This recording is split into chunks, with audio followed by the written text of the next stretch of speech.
Well, welcome. Shall we start? My apologies for being a couple minutes late. Let's call the meeting to order and welcome our newest member, Councilman Pat Ryan. We're delighted to have you. How about a round of applause for the council? You've been furnished with copies of the minutes from our previous meeting. Are there additions or corrections? Shall we approve them?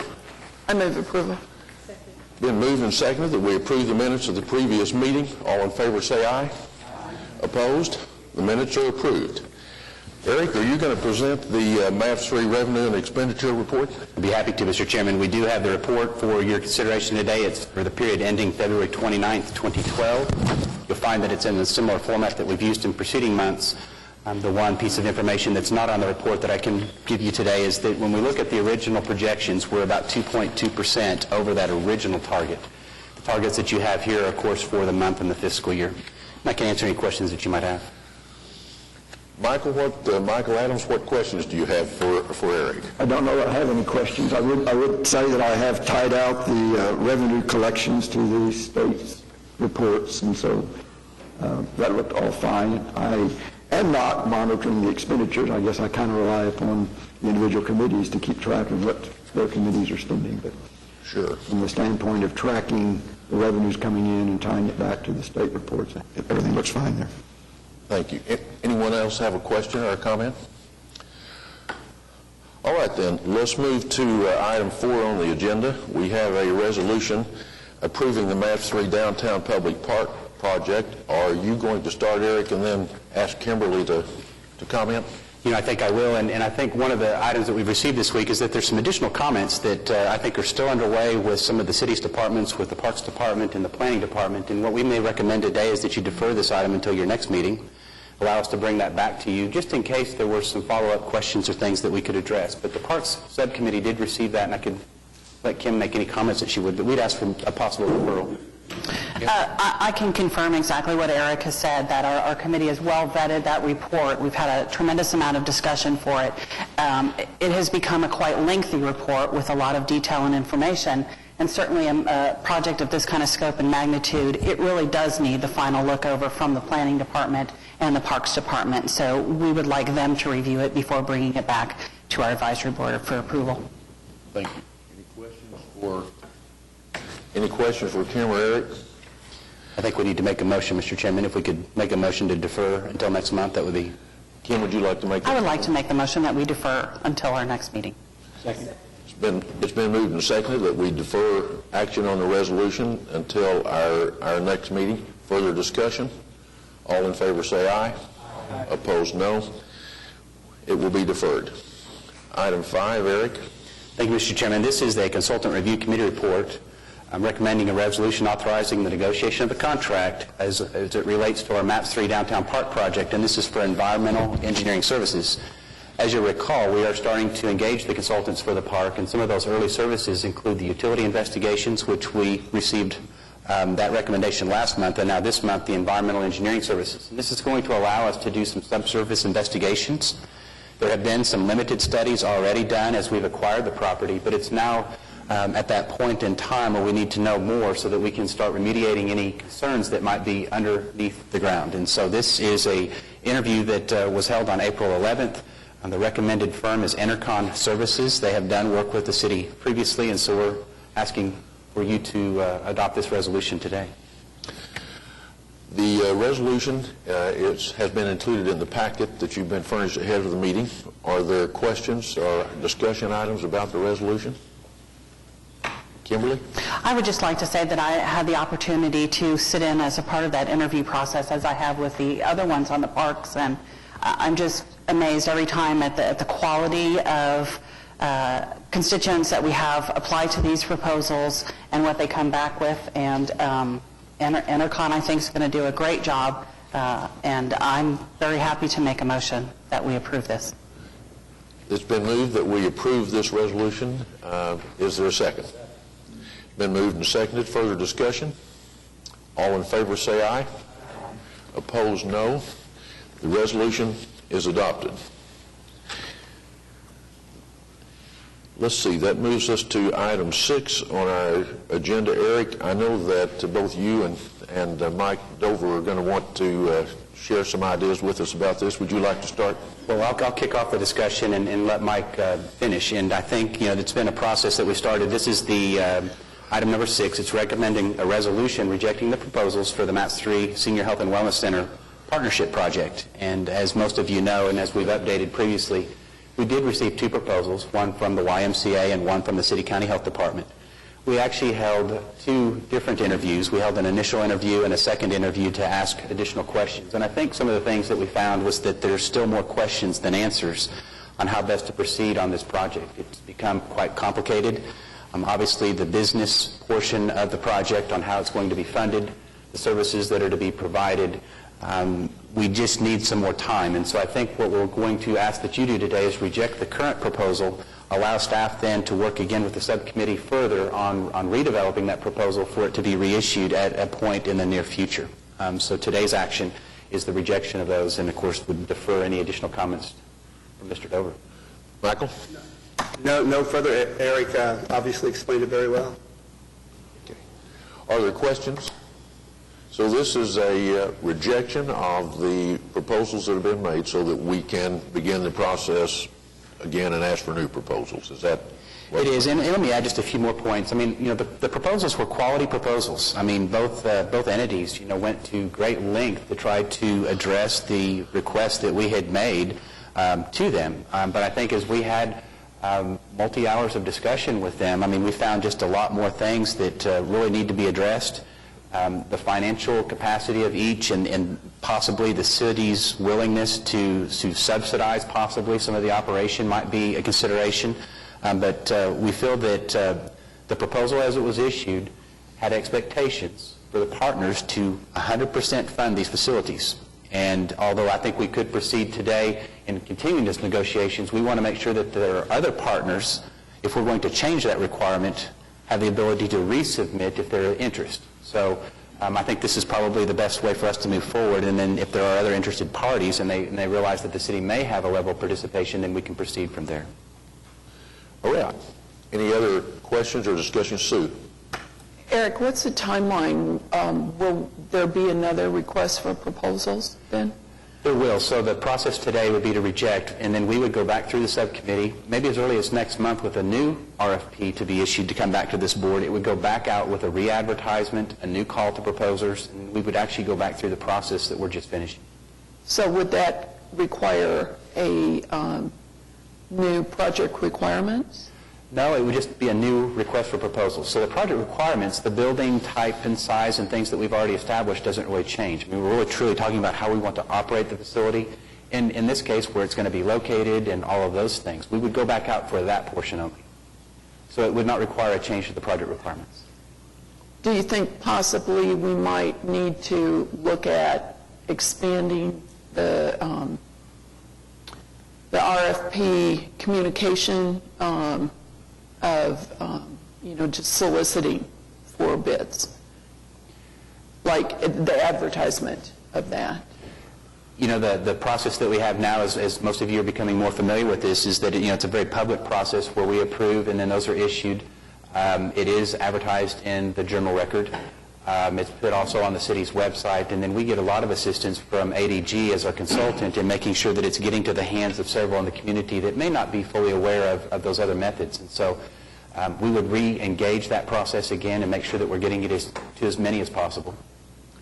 The reason I ask is I just think that in the senior wellness area or senior care area, most senior care areas, companies, they're not necessarily Oklahoma-based.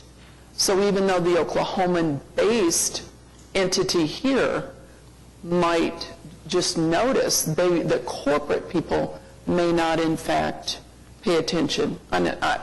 I've talked to a couple different places with the idea of just trying to spur on a little interest. So let us receive any comments that you might have, and let us work additionally with ADG to see if we can expand that notification process even further. Great. Sue, I think it'd be fair to say from from the meetings that there's been no lack of interest. I mean, there have been a lot of potential partners. The stumbling block that everyone has hit has been, Yeah. how do we pay for operating it? And that's the issue that's going to be readdressed, because there are some really creative ideas out there about how to do it. So I think we're all optimistic, but there were many people, many entities interested, but only 2 proposals, and I think not all with the same stumbling block, but that seemed to be a factor in a good number of them. So I feel like we have attracted some interest. Good. Thank you. Anyone else?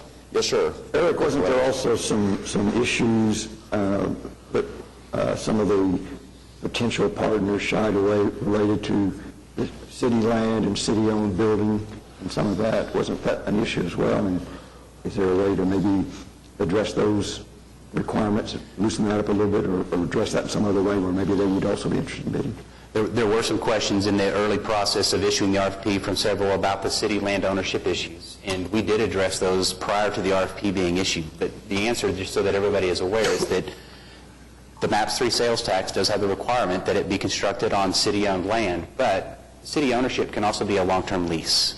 And so there are opportunities as we work with these entities that we can engage between the city and the entity a long-term lease that would meet those requirements. And so I think we've got some options for them to consider, and that'll again be a part of the overall process. But those that were concerned received that information.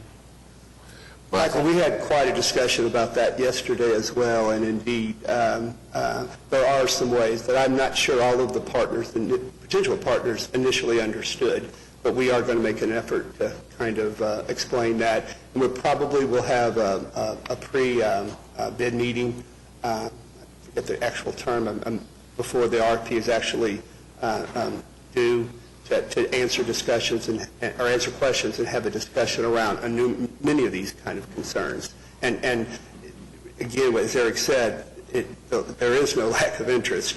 We at each of our Wellness Center committee meetings, we have from 3 to 5 every meeting, potential representatives from potential agencies or institutions. And so I do think that once we kind of figure out those 2 issues, and I think we might have hopefully figured that out, I think we will see some more folks come to the table. Michael, on the ownership issue, in addition to staff, our attorney, Amanda Carpenter, has been there advising about how that might, the various options as to how that would work. Do you have anything else to add, Amanda? Like Mr. Dover said, at the pre-meeting, we can better explain what maybe options are available, such as a long-term lease or other agreements that we might be able to make in terms of the city's interest in the land. So hopefully maybe that will open up some people to making a proposal. Thank you, Amanda. Any other questions or discussion? Is there a motion, Michael? Is there a second? Motion been made and seconded that we adopt the resolution rejecting the proposals for the Senior Health and Wellness Center as included in your packet. Further discussion? All in favor say aye. Aye. Opposed, no. It is, the resolution is adopted and the proposals are rejected. That brings us to item 7. Eric, would you explain that for us? Be happy to, Mr. Chairman. This is a new recommendation of the Concept 1 for the preferred route of the modern streetcar project. As many of you recall, the subcommittee in the last spring adopted an initial route, but it did not well define the southern portion of that route at that time. There were some questions about the location of the convention center, some of the park access and points, and of course I know that we've talked about the boulevard to some degree, but the southern portion was a dashed line on that drawing. There's been some conversations at the subcommittee level over the past several months, and on March 21st, at the meeting that they had last month, they came up with a more well-defined plan. You have that included in your packets today, and you'll find that southern portion has been defined to obviously loop towards where the new boulevard will be located, around the Chesapeake Arena, utilizing E.K. Gaylord north towards Broadway and in and out of Bricktown. And so today, the subcommittee has forwarded this to your recommendation to receive this, and following your receipt, we'll be prepared to forward it on to also the City Council. And Eric, explain what receiving it means. Does this mean approving it, or just noting that it's been presented to us? We're asking for your receipt, so this isn't approving the route, and I think as we look at the route development, there's still a lot of work ahead, and what's currently underway is some utility investigations that have been engaged by MAPS 3 for the route itself, and those aren't complete today. We are starting to receive updates from Jacobs Engineering, and they're reporting to the subcommittee on some of their findings. They did receive, some additional information as well, but we're working through some conflicts, and I think that with that additional information, along with the engaging of actually a transit consultant that is being advertised, we'll then be able to hopefully finalize that route. But I think it's a little early for us to go ahead and fix that, knowing that it might be subject to change, but definitely the subcommittee wants you to know that they're working diligently on this, that this is a route that takes into account a lot of different factors, which include making sure that major locations in downtown Oklahoma City are being touched by the route, that they're on the route line, and that there's a lot of thought and process that they've already put into this. And so this is just a receipt of that route today. Okay. Mr. Chairman, may I ask a question? Yes, certainly. Eric, on a procedural point, before it comes to City Council for approval, this particular body will have an opportunity to approve or disapprove. Is that correct? Yes. Okay, thank you. Yes. Zane, did you have any comments you want to add? Just to build on what Eric said, is a lot of people are aware of, there was concern that the transit system would not touch the park or service the convention center or reach into Bricktown and even to the Deep Deuce. And so we did leave that open for further study. This is our recommended preferred route that we will give to the engineers that will investigate the route, and this is where they'll begin the research, and unless we find some places that it doesn't work. So been very thoroughly looked at, and this is the proposal we'd like to come forward with the board with. All right. Further questions? Michael? Just a comment, Tom. I had the opportunity to ride along with a couple of transit committee folk and look at that route. And a couple of things that I was really struck by, before I actually did that, I always kind of considered the streetcar, because I think that's how it was kind of promoted, as the downtown streetcar. But this route is pretty amazing in terms of how much ground it actually does cover. I think of going to the northern route up by Midtown and looking toward downtown, and that's quite a route. It covers a lot. I really also appreciate the time and effort thing that you all put in terms of thinking about things like the yard that will store the cars, and probably more importantly, the concept of commuter down the road and how that might tie into other communities, like from Del City or from Tinker to Edmond. I was really struck by that. I just wanted to say that, of course, without regard to any of the technical reviews that will need to be made, I was pleased with the route.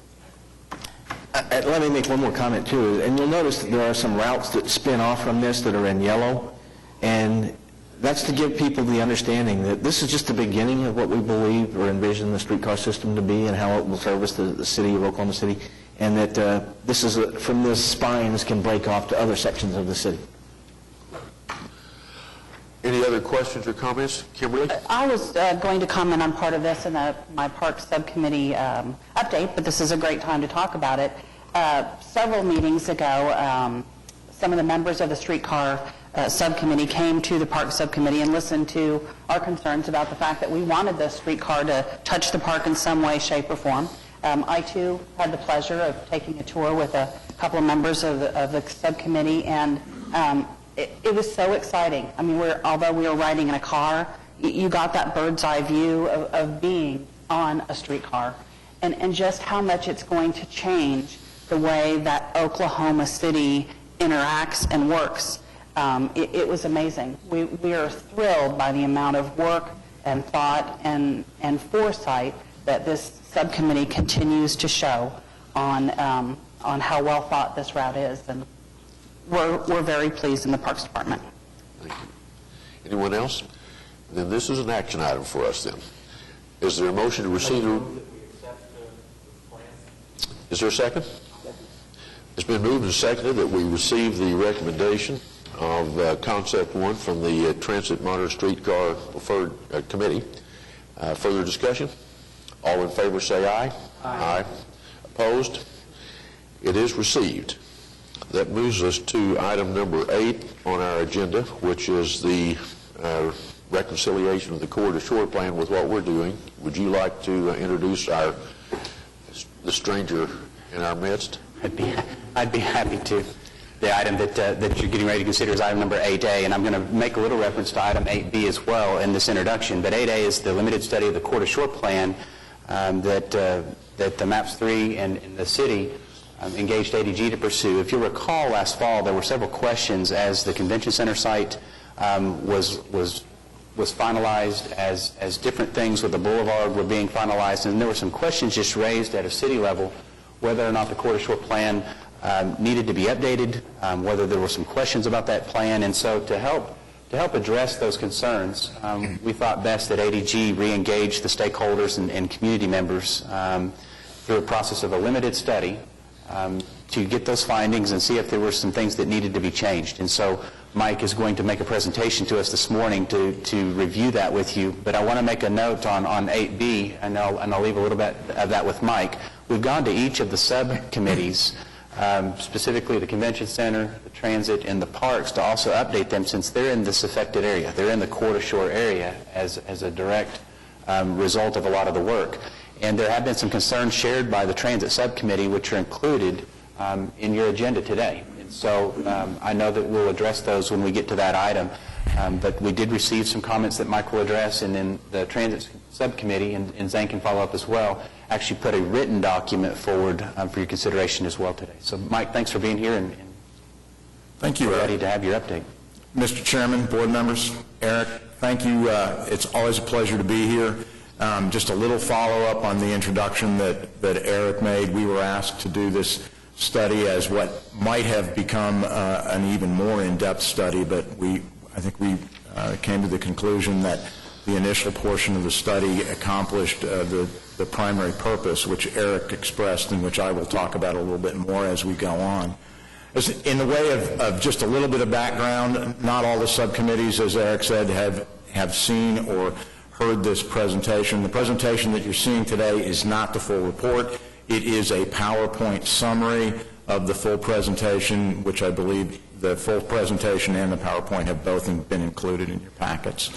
The Core-to-Shore study had a significant number of components included in it. Those are listed on the slide that you see in front of you right now. The creation of a world-class pedestrian-friendly boulevard, the downtown park, convention center, development of business and retail, relocation of some existing businesses and homes in the area. Okay. Mark. No, it's not working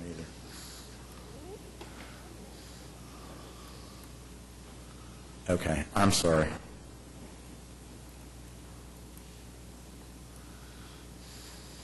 Okay, I'll just nod. That was quick enough. If you need to emphasize it, it should. There you go. Okay, Backward, forward. thank you. There you go. We needed an engineer, not an architect, I guess. Well, I love technical people. What would we do without them?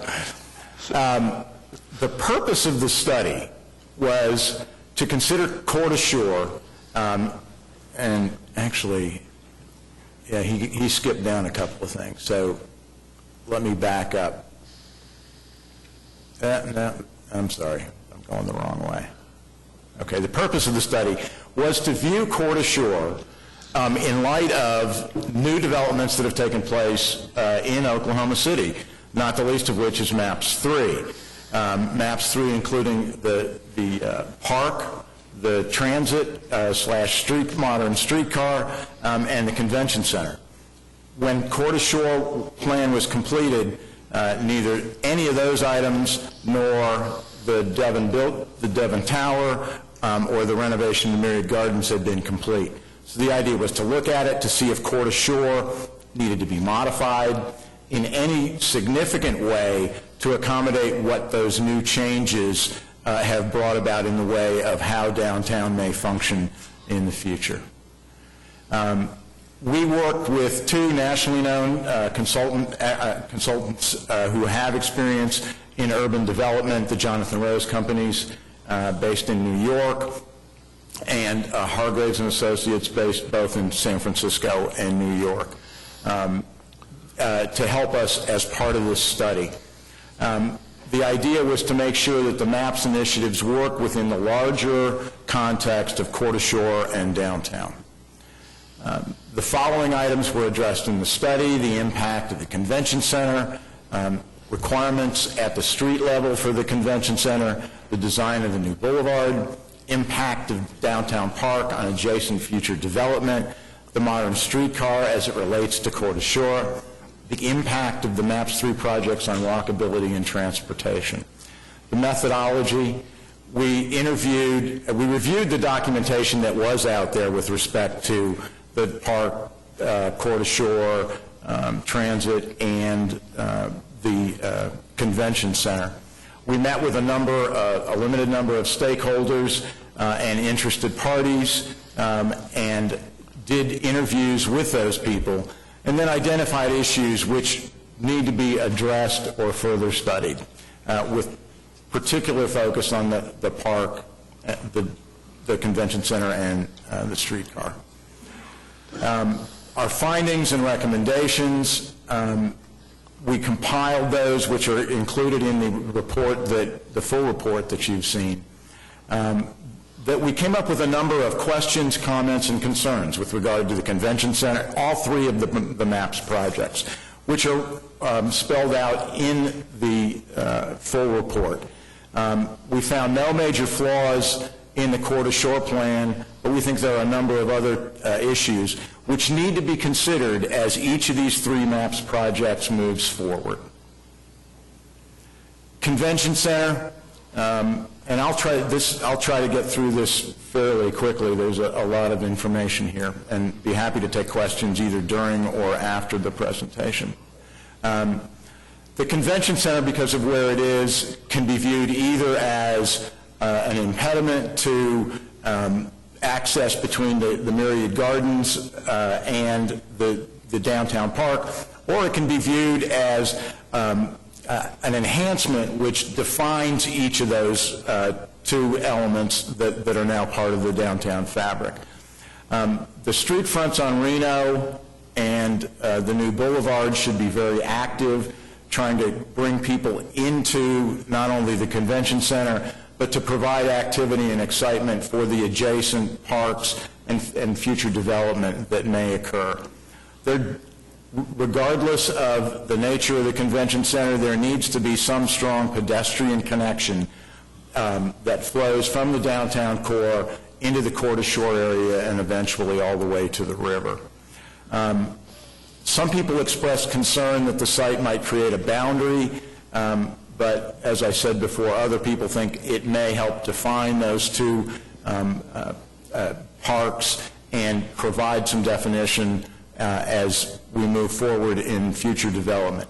One thing I do want to mention, the Court Shore plan was envisioned to be a 20 to 50-year plan. It's not a plan that was designed to assume that there would be a significant amount of development taking place within a 5 to 10-year period.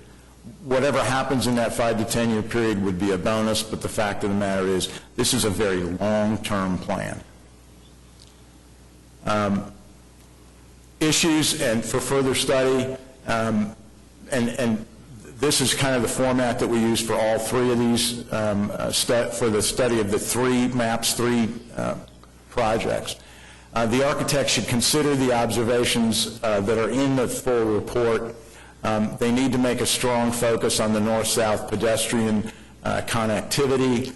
The current use of the Cox Center is almost two-thirds locally oriented, which has some impact on the design of the convention center and the functionality and how it relates to the surrounding areas, that needs to be considered. As an out-of-the-box kind of thought, both hotel and residential development should be considered as an integral part of the convention center. Not to say that this report believes that needs to happen. Once again, these are for consideration. A part of the convention center block may be carved out for private development. Programming that can spill into the Myriad Gardens should be included. Input on programming obviously needs to be discussed with the MAPS 3 Convention Center Subcommittee. The new boulevard, while it's not a MAPS project, certainly has a significant impact on all three of these projects, and so coordination with the boulevard and the people doing the design of the boulevard is important. Stakeholders were unified in the opinion that the new boulevard needs to be as pedestrian-friendly as it possibly can be. The overall number of traffic lanes should not exceed 4, and Eric, I think you can verify that the current plans show 4 traffic lanes and 2 parking lanes, so that is really down from what some people envisioned early on as much as a 10-lane boulevard. So that will help with the pedestrian-friendly nature. A median can be considered to provide additional pedestrian-friendly areas. The street could curve southward. The right-of-way for that boulevard is about 270 feet, as I understand it. Those 6 lanes of traffic won't take that whole 270 feet. So there's a possibility of curving the boulevard south, which would actually provide more usable land for the convention center on the north. While it's necessary for the roadbed to be depressed at the railroad crossing, we need to make every effort to make that intersection as pedestrian-friendly as possible. And consideration should be given to transitioning the new boulevard to a street grid west of Walker. One other thing to remember is this presentation and this study were completed and first presented in January, so there may be a few things in here that are a little bit out of date, but we wanted to make sure that the same presentation was made to all of the subcommittees and to the advisory board. ODOT currently is working with the city. As a matter of fact, there was a meeting Tuesday. Is that right? A coordination meeting that I think Chairman McDaniel attended. And there are ongoing meetings with the boulevard to try to incorporate some of these ideas and other ideas to make sure that the boulevard reflects some of these concerns. The downtown park. There was general consensus that the park should serve as a catalyst for future development. Once again, for the most part, probably long-term, but that needs to be considered in the development of a master plan for the park. An aggressive strategy for development by both public and private sector needs to be considered. As a large park, the downtown park will have different opportunities for programming and uses than the Myriad Gardens Park. And the Myriad Gardens should be studied by the designers for the Downtown Park Master Plan to help determine what is currently working at the Myriad Gardens, to find ways to augment functions that are going on at the Myriad Gardens, and just as importantly, to provide other programming that can't be provided on the smaller Myriad Gardens Park. So that coordination is really key. The location is important to draw people into the downtown park, which is going to be a challenge. For those of you who have not been down there, 40 acres for the upper park is absolutely enormous. So that is going to be a significant challenge. And then there's the 30-acre park below or south of the new I-40 that's just as big a challenge. Union Station needs to be a part of whatever occurs in the park master plan. Street parking on Robinson and Hudson is important from the experience of our consultants, that's an important element that needs to be considered. A maintenance plan needs to be developed. There are some concerns about building a park with nothing around it, and there are some real safety and security concerns that need to be addressed. There was general support for the if you build it strategy, people will come, but that's still a significant challenge for the park designers. Parking at this point in time is more of a perceived problem than a real problem, but it is something that needs to be concerned, and I know that COTPA is currently in the midst of studying parking in the downtown area, and I know that they are considering the convention center and the upper park as part of that needs analysis. General consensus is to keep the substation where it is now. For those of you who may not know, on the east side of Robinson, opposite the park, there's a fairly large substation, OG&E substation, which would cost a significant amount of money to move. We've found examples of other parks in major cities that have substations adjacent to them, and those substations, while in their current form, may be a little unsightly. There are ways to screen them and to not necessarily make them go away, but that substation in the park can coexist. Further issues to study, input on programming needs to be discussed with the MAPS 3 Downtown Park Subcommittee, and a plan for implementing strategies to develop the adjacent blocks needs to be studied as well. And I think the Alliance for Economic Development, as headed by Kathy O'Connor, is currently in the midst of trying to find some consultants to work on that particular issue. The modern streetcar, there was general concern among stakeholders about the streetcar.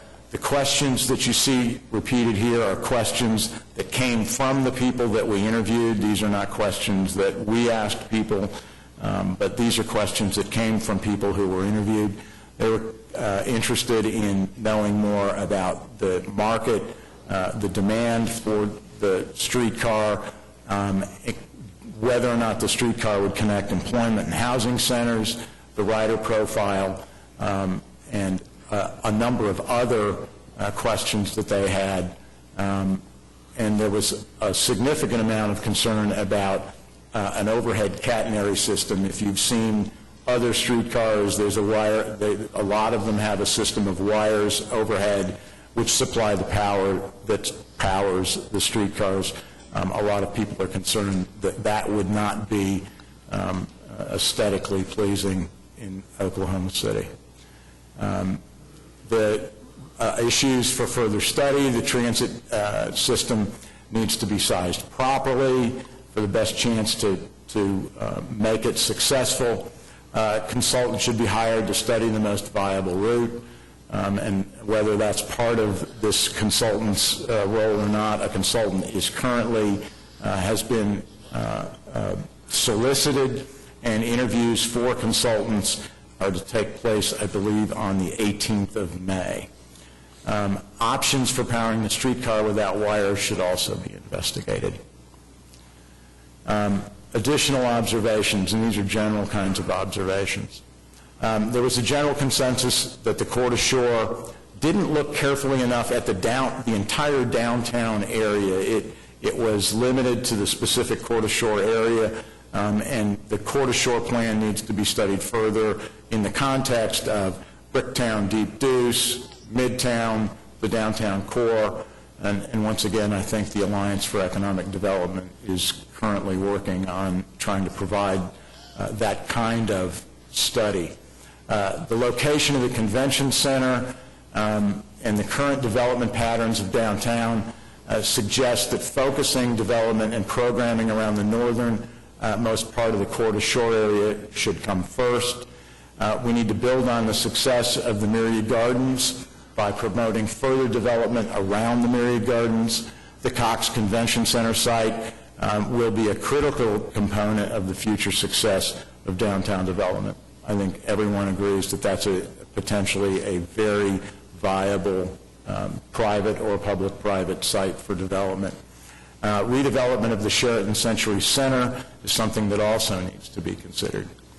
Rather than view the boulevard as just simply a means to move traffic, it needs to be considered as a part of downtown. It needs to be pedestrian-friendly. As currently envisioned, the boulevard may not support future mixed-use neighborhood development, and that's a concern, not necessarily at where the park and the convention center are, but other parts of the boulevard as well. It was suggested that Broadway has already begun to emerge as a kind of a grand, I'm sorry, I hit the wrong button, as kind of a grand boulevard, and Robinson fills a little bit of that function as well, and that just needs to be that needs to be considered as future development goes forward.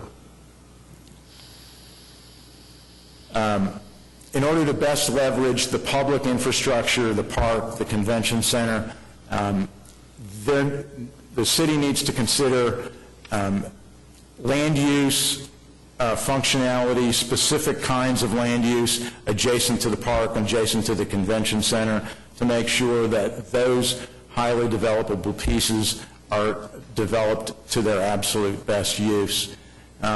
Public-private partnerships need to be considered as part of that future development.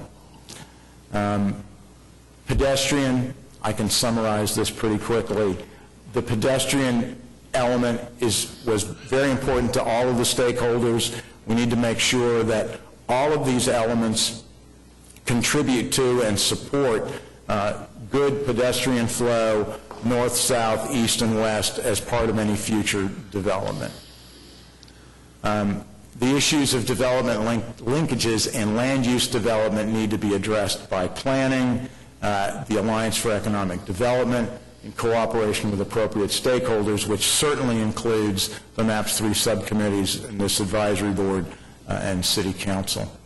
One of the conclusions is that the actual framework of Court Shore is viable the way it is. There are, as we've pointed out, there are a number of considerations that need to be taken into account as we move forward. There's an opportunity now to look more broadly at downtown, midtown, Bricktown, the entire downtown area as opposed to the Court Shore plan specifically. And the most critical issue to the success of these MAPS 3 projects is that there be as much overlap and coordination in planning as possible. I'm sorry that took so long, but there was a lot of information to cover. I'm happy to answer any questions or take any comments. Mike, let's think about this. The next item is B. It covers the modern transit streetcar, because that subcommittee has a formal response that we're going to consider.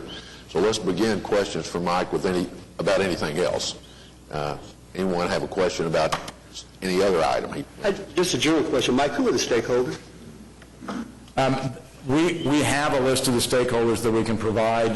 There were about 18 or 20 stakeholders, people who were, a number of people who were part of the Court Shore plan, a number of people who had an interest in individual subcommittees. It is unfortunate that our attempts to have someone from the transit subcommittee were unsuccessful, to have someone interviewed as part of this process. We did make that attempt, but it didn't happen. But a number of business leaders, people from the Chamber of Commerce. We had a very limited amount of time to do this study. Most of the interviews took place within a 36-hour period. We were able to accomplish a couple of others on a separate day. But it's a But you'll provide a list? We can provide you that list, absolutely. It's in the report. Oh, it's in the report. Okay. And Michael, I was one of the ones interviewed. I was interviewed with Roy Williams. Yes, sir. I recall. I do have a question about the report, or the presentation you just gave. ADG, as a consultant for the MAPS 3 program, you participate in all the subcommittee meetings, correct? Or almost all of them? So you're aware of all the discussions and all the studies and that go on in those subcommittees? Yes.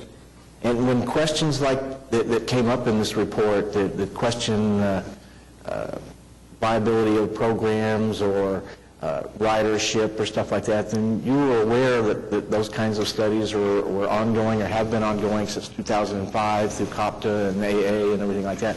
Don't you think that it would have been a good idea to just, instead of just leave the report hanging, to kind of address those in the report?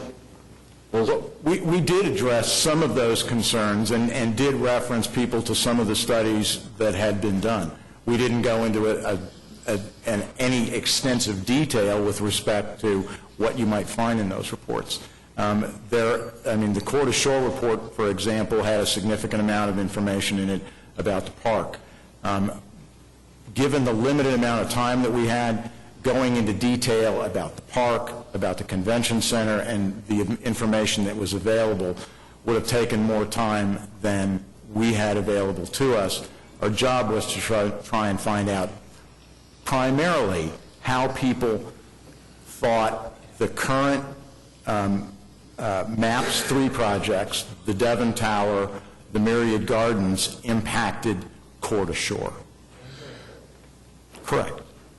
Eric, you had a comment? If I may, and I introduced the item this way too, the intent of the limited study was to not go project by project and either validate them or not. MAPS 3 has passed, and there are 8 projects that we're moving forward on. This wasn't to challenge the decisions that were made by the City Council long before, to go back and revisit projects whether or not they were viable or not. This had a relationship between the city's Court Ashore plan and MAPS 3, and with our intent to understand that if there was something that we needed to look forward to addressing, if there was going to be a conflict between projects, that we were made aware of that. But I think, as you found from Mike's presentation, there are some things that have been identified, and I think probably the biggest common denominator of those is that we must coordinate between projects, that the convention must coordinate with parks, that transit must coordinate with both, and that we've got a lot of work going on in a very small area of downtown that's going to affect Court Ashore.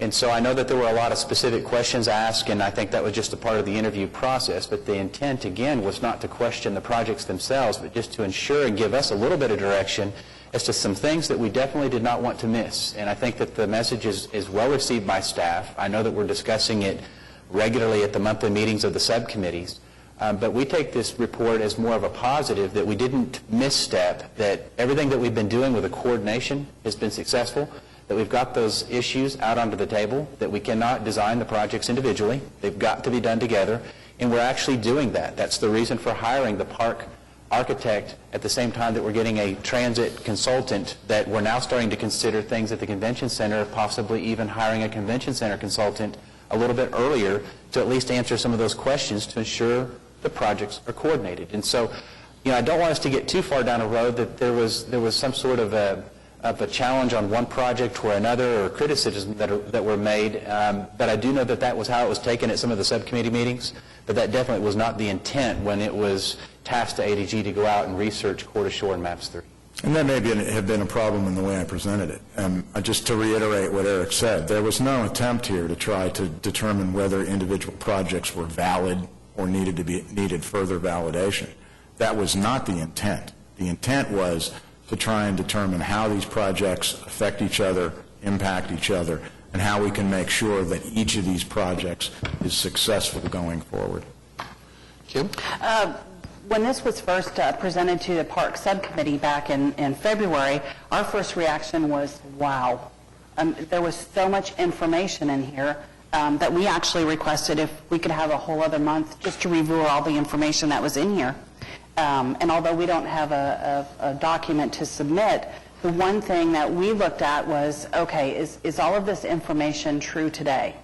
Well, no. Some of it has changed, and obviously the study, I do believe, began or was enacted in October, and it was January or February before we saw it.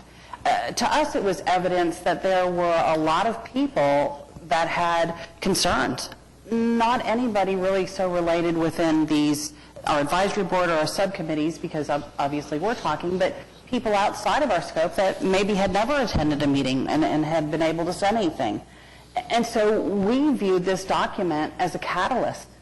Number one, it served to bond the fact that there is a huge interaction between the three MAPS projects of the convention center, the parks, and the streetcar. It brought the awareness to the forefront that we have to engage conversations with the Marion Gardens to talk about how we react together as parks and also other parks in the city. We need to work strongly with the Alliance for Economic Development so that those are all being incorporated. The planning department needs to be involved, the parks department. So we used a lot of this information to actually then delay how long it took us to put our parks requirements together, because we added that. And it's another reason why now we're asking the parks department and the planning department to review it.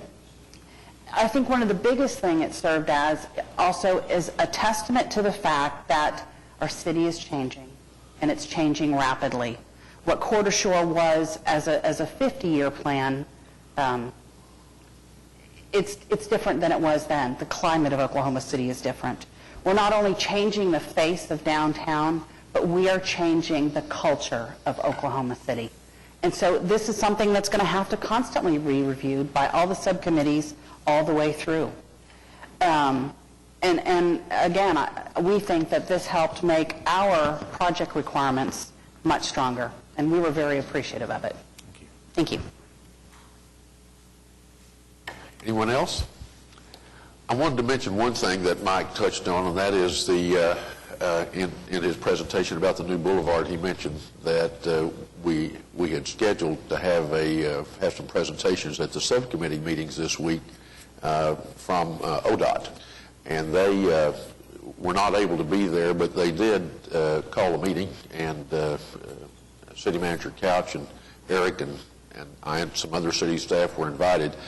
And some of the things that were mentioned there is that the project, it's critical to a lot of other things we're doing, and the timeliness of it is critical, and I'm going to leave it to Eric to speak for himself about it, but I went to that meeting thinking that maybe we were going to hear about problems, and the fact is we heard a lot about the projects were going to be challenging, but they're on time, the funding is available, the cooperation between the city staff and ODOT's really good.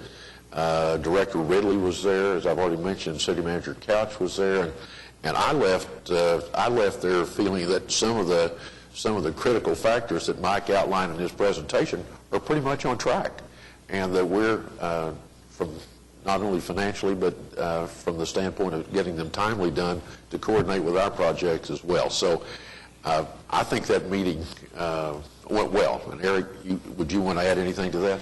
And I think that we just talked about the bigger picture of downtown, and as we integrate the deconstruction of the old interstate, the reconstruction of the new boulevard, there's a lot of non-MAPS work that's underway as well, coordination with Project 180, and just a whole host of what will probably be future private development.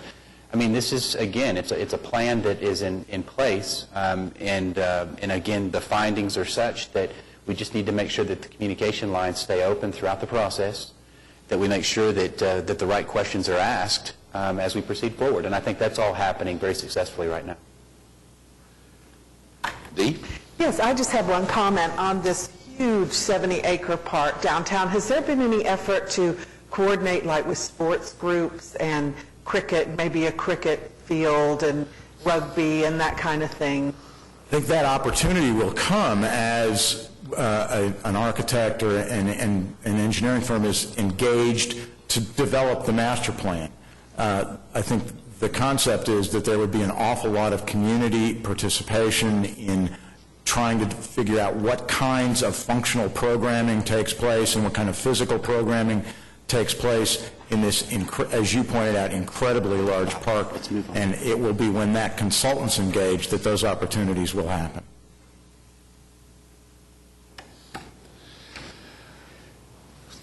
All right. Anything else for Mike?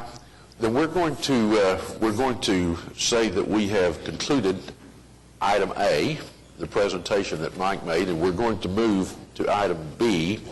And since we have introduced that subject, I think the thing for us to do is to receive the response to the findings, and then we can discuss it as broadly as we want to under item 9. So Zane, Are you going to...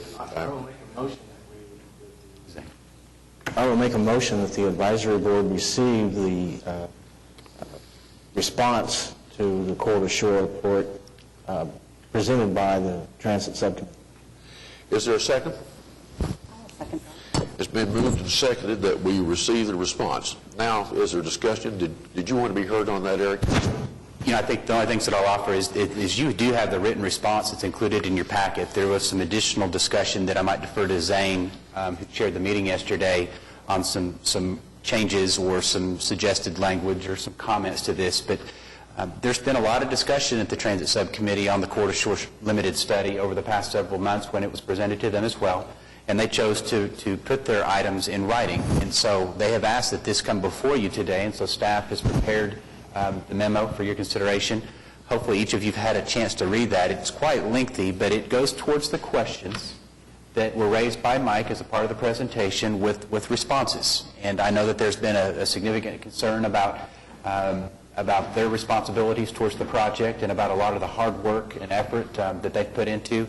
And so I'll leave the comments with you, and of course I think Zane and I can answer any questions that you might have. I'd like to make a comment also. Certainly, Zane. And before the advisory board is given an opportunity to vote on receiving the Core to Shore study, which we haven't been yet, and it may be brought up in discussion later, I'd really like each member of the board to take a very hard look at it and understand what the ramifications would be as this report is released to the public. And like Eric had alluded to, the Transit Modern Streetcar Subcommittee has spent over 6 hours of subcommittee meetings over the last 3 months discussing just this report and conducting some other business. But I've heard a lot of people backtrack and try to cover for the fact that it doesn't appear to be an attack against any single MAPS 3 project. But what I'd like to do is to bring your attention to paragraph 4 in the report. It says that there's a general concern among stakeholders interviewed that the transit component of the MAPS 3 program has not been studied or planned thoroughly enough to justify the $130 million expense. That's a very pointed attack to the Transit Subcommittee, and we believe it is completely unfounded. And what I'd like to do is bring to your attention that since 2005, the Oklahoma City streetcar idea has been studied through the Central Oklahoma Transportation and Parking Authority Fixed Guide Wage Study. There's been subsequent studies by the Oklahoma Association of Central Oklahoma Governments, conducted a 2-phase study. COPTAS had the alternative analysis study, and all of these which have stressed the idea of needing a streetcar in downtown Oklahoma City.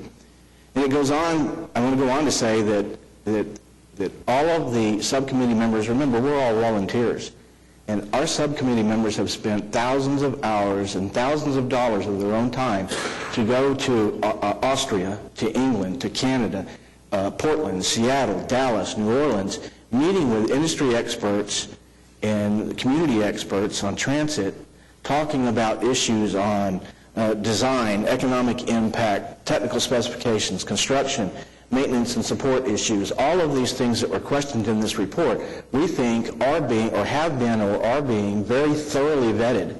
And to release a report to the public that questions that viability, I think is wrong. And taking all this into consideration, I believe that there's, we have hundreds of volumes of research and engineering analysis right now on the route and these very questions, and to leave them hanging in a report like this that will go to the public that make it look like that transit is not a viable solution for Oklahoma City, I don't think is appropriate. So those are the comments that the subcommittee wanted us to bring forward, and why we felt it was so important for us to provide a response to the questions that were left hanging in the report. All right. Anything else under item B? Well, let's think together about what our options are here. We have been presented this limited study of Core to Shore plan, and I'm going to make a suggestion, then I'm going to ask Amanda to come to the podium to see whether we can do any of the things that I'm going to suggest. Would you come to the podium, Amanda, and give us your good advice about this? I think that we have the choice of receiving the report that, by motion and vote, that has been presented. We have the choice of having it amended in some way, as Zane has suggested, or we have a choice of treating this as just a discussion item and taking no action on it, not receiving it today. Well, Yes. I know you do. Okay. Mr. Could Chairman, somebody that's- read me that motion again? Mr. Chairman, that's the first item that will need to be addressed by this board, is there's a motion to receive the response to the findings from the Transit Subcommittee. That also has a second, so that there needs to be a vote on that matter. Okay. After that matter is voted upon, there could be a motion to accept or to receive the limited study of the Corridor Shore Plan, which is provided in your packet, but that is not necessary if you do not want to make such a motion. Why don't you stay there for just a moment? Okay. Thank you. Is there further discussion then of the motion? The motion is to receive the response from the Transit Streetcar Subcommittee to the report, the limited Corridor Shore report. Further discussion? I have a question. We're going to receive the response before we receive the report? That's what the motion is. Okay. I guess I was questioning that as well. I thought we would receive a report first and then receive a response to it. If not, you're receiving a response to something that hasn't been received? Technically, there's no requirement that the report be received by this board. The Transit Subcommittee specifically asked that this board receive their response to findings, and so that's how it was placed on the agenda. If you'd like to, you're going to have to vote on this matter. If it is rejected, you could vote to receive the report, and then the motion could be made again to receive the response to the findings of the report that was just received. If it's a procedural matter, if you'd like to do one first rather than the other, that's fine. But this motion does have to be voted upon at this time. For purposes of legal procedure, it does not matter if you do the response before the report. Well, absent any other motion, we have a motion before us, and that motion is to receive the response of the subcommittee. Is there further discussion? As many as favor the motion say aye. Aye. Opposed? We have received the response from the subcommittee. Now, do you wish to act on the receipt of the limited study of the Corridor Shore Plan? I would like to propose a motion that we receive the limited study of the Corridor Shore Plan as presented this morning. Is there a second? Second. It's been moved and seconded that we receive the plan as presented. Further discussion? Sue. Amanda, I don't see that it's an action item for us to receive it. You can do it under the discussion action regarding MAP3 program. You are a regular scheduled meeting, and so there can be a general business agenda item, which is the next agenda item, and it would be appropriate to do it this time. Okay, great, thank you. It's been moved and seconded that we receive the report or the study. Further discussion? All in favor say aye. Aye. Opposed? Opposed? No. All right, there are two nays. Chair, 3 nays. The chair perceives that the ayes have it. Motion carries. Move to the next. Wayne?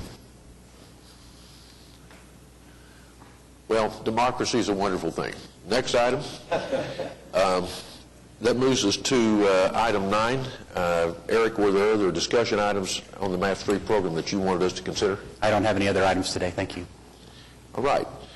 Well, that brings us to item 10, the MAP3 Citizens Advisory Report, Subcommittee reports. Sue, let's start with you. Trails and sidewalks.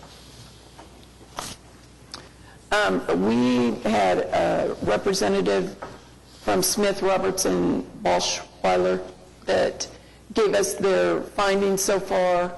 They are working with interested parties, gathering input, doing surveys. They finished a video, data finding, where they're actually out walking the different places.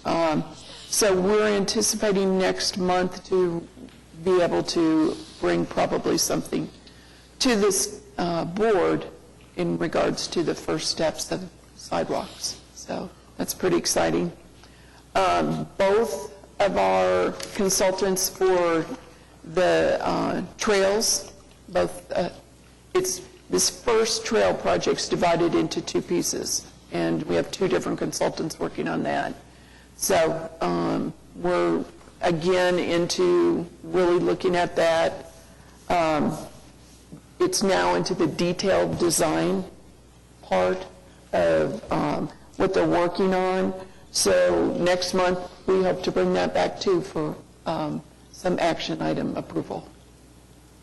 Zane, anything else you can think of?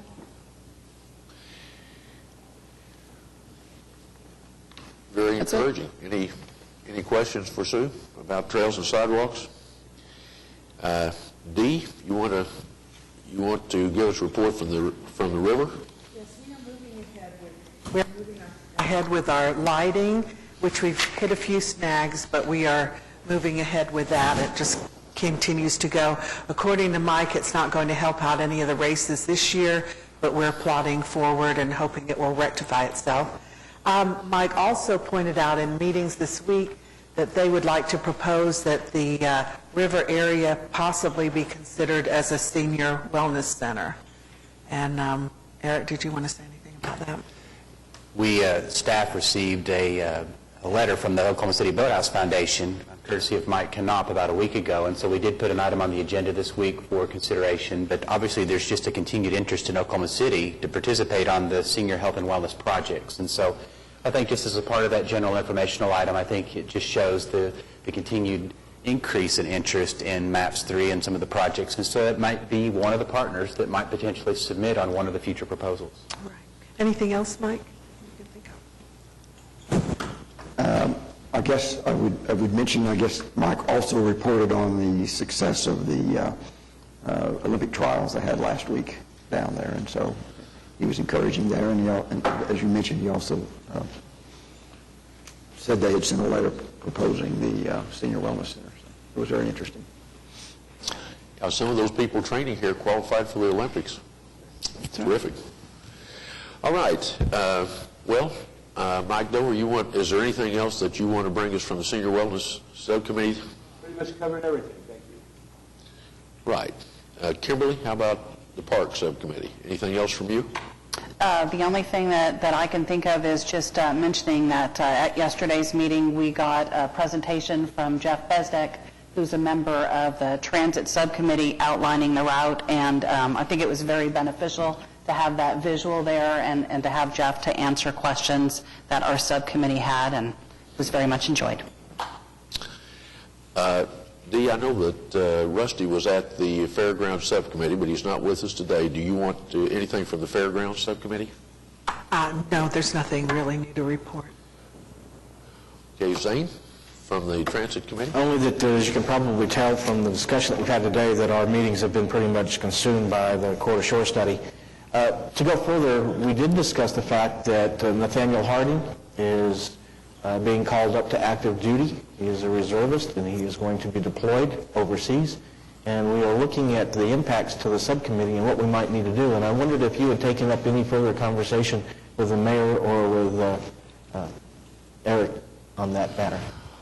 Well, yes, just so that we're all have the same point of departure, Nathaniel Harding is a member of this committee and has also been chairing the subcommittee on modern streetcar and transit. And as Zane has mentioned, he has been called to active duty, and he anticipates that will take 6 months. I have met with the mayor, and I think the plan is that we will preserve his place on this subcommittee during his absence, but it does require perhaps us having someone else from this subcommittee act as a vice chair, and we have talked to staff about that. Do you all have a recommendation, or have you thought about that, Eric? those will come from the mayor and the council, and so we're actively working with him to do that. But I do think that he'll make an appointment soon so that we have no lapse of service from the subcommittee or from the advisory board. Thank you. And whoever's asked to do Mr. that, Chairman, we appreciate it. May I say one more thing? I would really like to appreciate that we are reserving his place, both on the subcommittee, on the advisory board, that there's a young man that's stepping out to work at the defense of our country, and I really respect that we're upholding that. And he specifically asked that his place be preserved. He wants to continue to serve, and I think that's terrific. The Convention Center Subcommittee, I'll mention just a couple of things. We did meet this week, and one of the things for the benefit of, I'll mention for the City Council and for the other members of the Citizens Advisory Board, we took up the question of whether or not we should change our meeting time. The Convention Center has been meeting most recently during the same time as the City Council meetings. And to make sure that our City Council representative and any other City Councilman that would want to attend the meeting, we have voted to change that meeting time from 10:30 on Tuesdays to 3:30 on Tuesdays, and it would be the Tuesday preceding the fourth Thursday of each month. So if any of you wanted to attend that meeting, just wanted you to be aware of that. Wanted to also mention that while this was not an action item, the Convention Center Subcommittee did ask staff to begin the process for the selection of an architect and engineering firm, and to do so on a slightly, well, not slightly, on an accelerated pace to help us get some schematic drawings and to divide the duties that they would have into separate pieces, and the first piece would not be the total package, but to try to implement it in a piecemeal fashion. And Eric, maybe you should comment. I'm sure I didn't explain it in engineering terms. Tell us what we're doing. I'll try to stay away from the engineering side of it, but no, from the perspective of the coordination that we've talked about at length this morning, and it's become obvious that we've got to have a consultant possibly on board for the Convention Center to help answer some questions related to park, transit, boulevard, and other connections. We've also talked about future downtown Convention Center hotel, and so as these projects move forward, it would be very hard for us to not have that input. And so we're looking at a very limited architectural contract, something that would be conceptual in nature, something that we could do site plan, something that might do some of the size and shape of the building, just to give us some ideas of what we should expect and how the park should respond and such. And so I do think that we've received that recommendation, and we're going to try to work out an advertisement possibly. But we bring that back to you because it does change the timeline somewhat, a little differently than what we had presented to you and then what we had also taken to City Council. But I expect that that's something we can do probably in the next month or two. Staff will get some documents prepared and make a proposal for the subcommittee, of course, and then also the advisory board. Thank you. Anything else from any of the subcommittees? Let's then move to item 11, informational items. Eric? We do have two items in your packet today. The first is an item that actually went to our City Council on April 17th, and there's been an additional payment on one of the parks properties made on parcel V15. This is for some of the relocation benefits, and so there's continued work on the park acquisition. The second item is actually the updated park map, which has also been placed on the screen in front of you. You'll see we continue to advance the acquisition. Clearly more than 90% of the parcels have been acquired. The one that I'll call your attention to in the upper right-hand portion of that drawing that is tan, that is the old off-ramp, the old Harvey off-ramp for the now closed old Interstate 40. And so we are now looking to have that property appraised and be able to make ODOT an offer on that now that that highway has been closed. And so I think that you'll find that that one will hopefully turn blue here in the very near future. But all of the offers have been made. We're working through condemnation on some of the final properties, but obviously significant progress since we began this just a little over a year ago. I can answer any questions that you have on the park map or on the other informational item. I just have one fun note on the park map. We did casually decide yesterday at our subcommittee meeting that when the entire map turns blue, we're going to celebrate with blue cupcakes and blue Gatorade. Blue cupcakes. That's wonderful. Well, Eric, it would be fair to say that most of the MAPS 3 funds that have been expended to date have been for property acquisition for the park. Is that a fair statement? It is. I think you'll find that in your financial report that we introduced at the beginning of the meeting. But where you'll see the other significant expenses start to pick up is when some of the consulting gets well underway, and then, of course, the construction itself is the most expensive of the program. So as we get into installing lights at the river, as we get ready to start building structures and things, you'll see significant expenses at that time, and the money goes very quickly. All right. Any other questions for Eric on that? That brings us to item 12. And what I'd like to do is invite David Todd up as our program manager to update us just on some additional items that maybe you didn't receive from the subcommittee this week. So, David, thank you. Thank you. As usual, the subcommittee chairmen have done a good job of covering most everything, but I'd like to just reiterate a few things, some of the most significant things this month, and that is that the interviews for the much-anticipated Parks Master Plan designer will be held on the 30th, which is Monday. The utility investigation continues on the preferred transit route. Design continues on the trails and sidewalks projects. And also design for the limited master plan and phase 1 improvements for the fairgrounds continues. So as I said, everything else has pretty much been covered. I'd like for you to do one other thing while you're here. I wanted to just say publicly that we're losing a valuable member of the MAPS 3 team. Larice Hamra is retiring. And I know that she's done a great job for city staff, but she's also done a great job for all of us volunteers who have been here, and it's a sad day for us, but a great day for her. And they're going to have I probably am not authorized to do this, but they're having a goodbye party for Tuesday at 4:00. And for those who can, I think it would be a nice thing for us to say how much we appreciate what she's done. And I'd like for the minutes of this meeting to record an appreciation from the Citizens Advisory Board to Larice. And if someone would like to make a motion that we issue that a formal resolution of appreciation to her, that would be welcome. I would like to make that motion. It's been moved by Kim, seconded by Zane. Further discussion? All in favor say aye. Aye. Opposed? Well, I hope, David, that you will convey to her our sincere thanks for the great service that she has done to her city and to this, particularly to this committee. And then I'd like for you to introduce our new team member, Karen. Right. Karen Johnson here. She's been involved, but she will be taking over the role that Larice has done for you in the subcommittee meeting. So we're very lucky to have her coming into that role. Welcome, Karen. We're glad you're here. Anything else? Any questions for David? All right. That brings us to item 12. Further comments from any members of the Citizens Advisory Board? Michael? I would just mention that I attended the Skydance Bridge dedication earlier this week. Yes. It was very nice, to get down there on the grounds of the park and kind of visualize some of what's going to happen. And it's a very impressive structure, and it was nice to see the crowd down there. Anyone else? Well, I guess I'll make this comment. I think we've done a great job of initiating our newest member.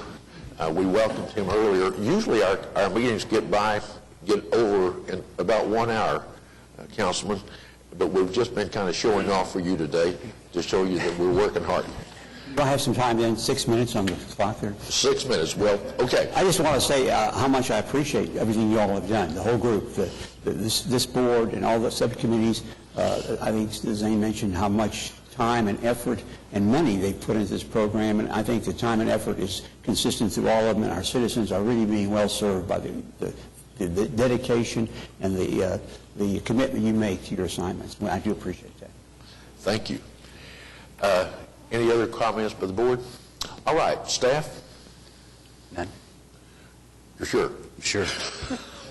All right, this is the time we invite citizens that are here that would like to address the group.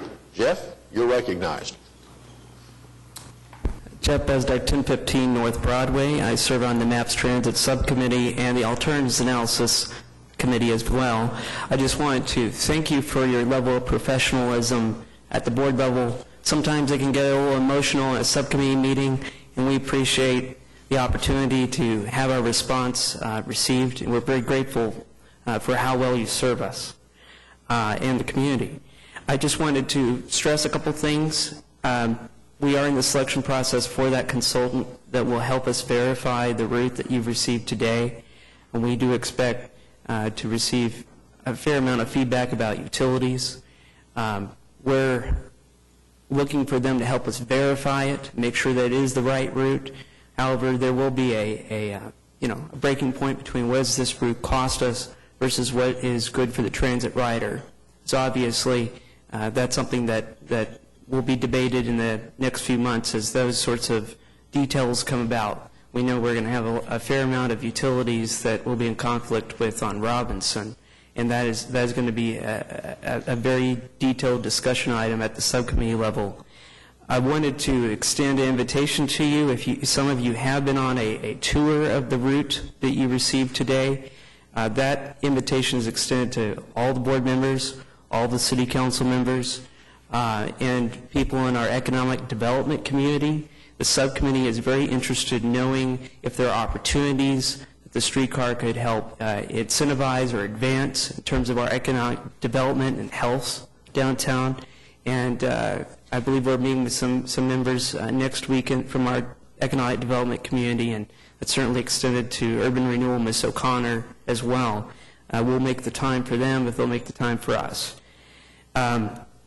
Some citizens have said that our subcommittee meetings are not at a great time for citizen participation, so we are opening up a volunteer office during what's called the Better Block Project, which is a downtown event that's coming up May 18th and 19th, in which, if you know where Ludovine is located or the Federal Building, they are simulating what a fully developed street would be like in that neighborhood. And subcommittee members are volunteering their time and taking shifts to open up a small storefront for the average citizen just to walk in and have all their questions answered, walk away with the current route map as it's proposed, and have time to ask and receive information. And I would say that I think that some of the issues with the Corridor Shore study arose out of not being able to get information out fast enough to a lot of the people that are involved, even at the stakeholder level. And so we want to make sure that we get as much information out about what we're doing, where we're at, as quickly as possible as it occurs. And then, well, that's pretty much it. Thank you very much. Thank you, Jeff. Anyone else? Yes.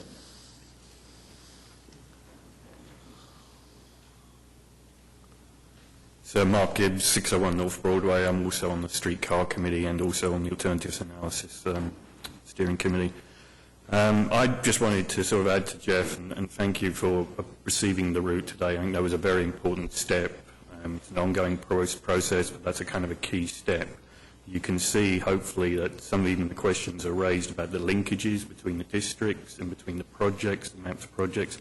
I think the route that we've developed serves all of that. I think it was always important that we serve all the MAPS projects. And you can see as well as that, we're serving the Myriad Gardens, we're serving the Chesapeake Arena, and we're serving the Santa Fe Hub directly. And I think that's quite important. One of the reasons that the northern part of the route was received by yourselves and on to council a year ago was the importance of informing the Project 180 design process at the time. And while this may not be finalised, it's important for that information to be out there, and we can point to that for the boulevard. The boulevard is moving quickly, and as much information as they can have for the route is important. It's also important to get to move forward this process because there's a lot of interest in where the route will be. It informs the general public who are very interested in this. It will inform the consultant that we're just about to hire what our preference is. And also it's informing developers. We're already seeing investment decisions being made based on where the streetcar is expected to be. We've also heard a little bit about utility conflicts, and utility conflicts are the most fundamental issue that affects a streetcar project worldwide. We're very lucky that Project 180 has been through and at least addressed some of the issues already in some of the most important areas. We do expect there to be some conflicts, and as Jeff said, the really important thing is how much do you lose by trying to alter the route versus the legibility of the route and its ease of use by the rider. There's a lot of factors. Now, we have had several reports from Jacobs looking at utility conflicts, and I'm quite pleased to report to you that while they've identified quite a few, they're taking a very conservative approach, and we expect that a lot of that can be mitigated if the route is wireless in certain areas without the overhead catenary. And also, we're expecting that the new consultant that we'll be hiring will be quite familiar with work that's been conducted in other cities. And in my experience, when I've talked to operators in other cities in North America and in Europe, one of the key things is creative solutions to utilities. If you take a very hard-line conservative thing, you can almost bankrupt a project.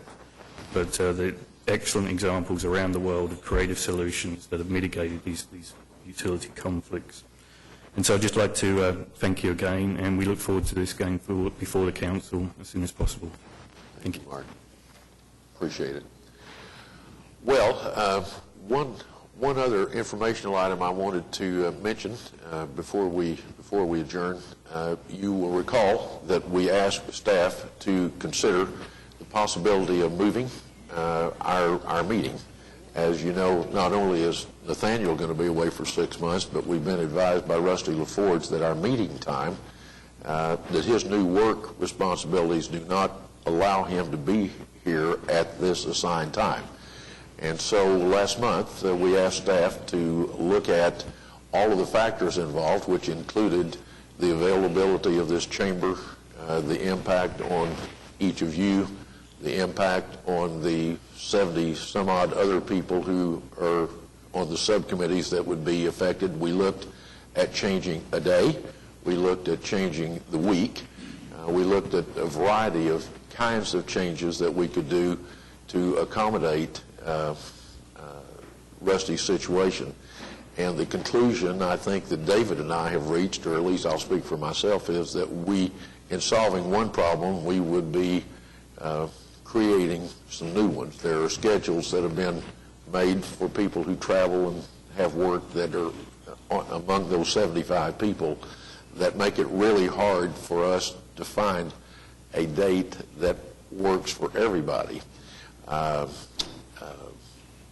I have met with Rusty about it. He is very anxious to keep involved in the process. He understands that if we don't change, he would not be able to continue as a member of the Citizens Advisory Board.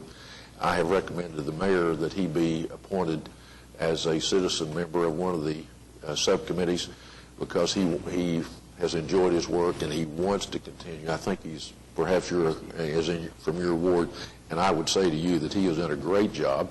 In addition, he is the vice chair of the Citizens Advisory Board, and he has accepted it. And I say to each of you, the plan now is, after studying this issue, is not to change our schedule. If you want to weigh in, present a contrary view to staff, well, certainly you're welcome to do so. It's not an action item for today because we're not changing anything today. But we've had a month for you to offer your comments, and that's the conclusion, David, that we have reached, I believe. And so that's the action. So if you have any comments, please send them to staff. Our plan now is to ask for another member to be appointed, and to, upon notifying Rusty, we would expect to receive his resignation since he can't attend the meetings, and certainly we need someone in that place. So no action item, just an informational item. Is there anything else that needs to be brought before the board? Would someone like to move we adjourn? It's been moved and seconded that we adjourn. All in favor say aye. Opposed? We're adjourned.